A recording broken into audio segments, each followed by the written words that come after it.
The House of Assembly is either the freshest smelling place in the country or Monday was the weirdest bleach commercial. Oh, it smells so great. I don't know, maybe they're trying to get rid of the old man smell or something. I don't know. So by now, you would have gotten the news of what happened in Parliament on Monday. The emergency orders are extended for another 30 days. That's about as surprising as you posting your banana bread on Facebook. Yes, we get it. It's simple and easy to do. Does no one know how to make cheesecake anymore? Senior Citizen 1 got upset with Senior Citizen 14. It turned into a thing. I vaguely understand that the Speaker of the House felt like Davis was talking too long or something, but it's kind of hard to understand what's being said with the mask. I'm glad they're wearing them, but with the mask. So I'm going to do the respectable and responsible thing and dub over the video. Bro, ain't no long talking. Time I have 5 minutes, how you could say running on. Hey, take him out there before I freak out. Take who out? Take him out there before I freak out. No man. Let it dead. Let's go. Don't worry about it, man. Let it dead.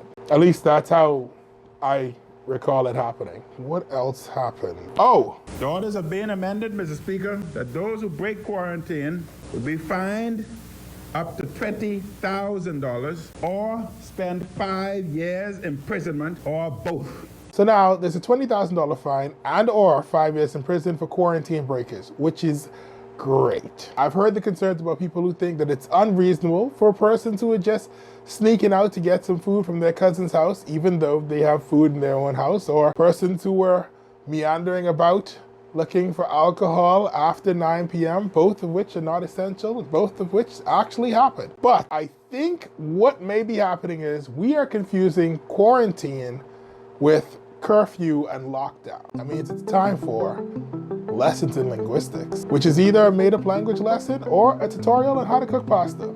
So curfew comes from the old French couvre-feu, which loosely translated means your hip need to be home. And although we have a 24-hour curfew, there are exemptions. Lockdown is North American in origin and means, and forgive me because my North American is a little bit rusty, but I think it means your hip need to be home. Now, both of these are different from quarantine because while they are safety measures, they don't assume that you're sick. However, if a person is quarantined, we know and they know that they have been exposed to the virus and have a very high chance that they have it.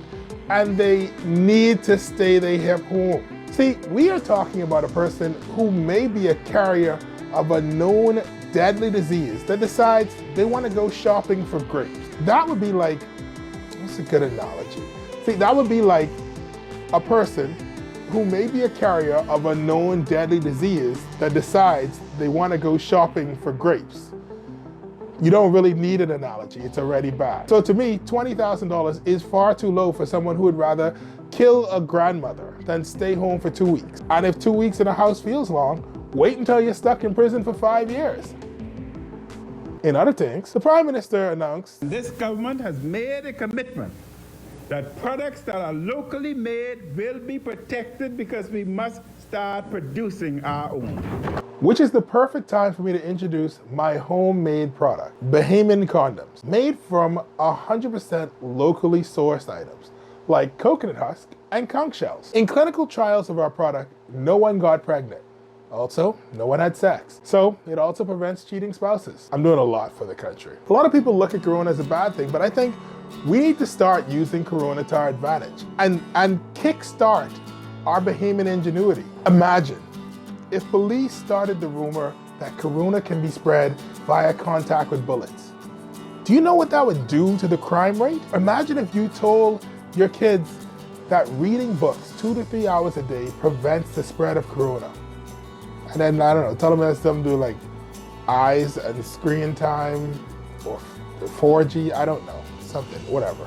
Imagine if you learned how to make something besides banana bread. Lastly, we finally have some good news / bad news. The good news is we have a multi-phase plan on how to reopen the country. The bad news is that it looks like when Marvel announced all the movies they were going to make back in 2014. So this might be long. Good news is there are only a couple of steps until we get to legally go back to the barbershops, which is phase 4, or as I like to call it, Black Panther release. Bad news is we are here, which is unfortunately Thor 2 Dark World. You don't remember it? Lucky you. Let's just all work together to put this behind us, guys. Wash your hands. Why?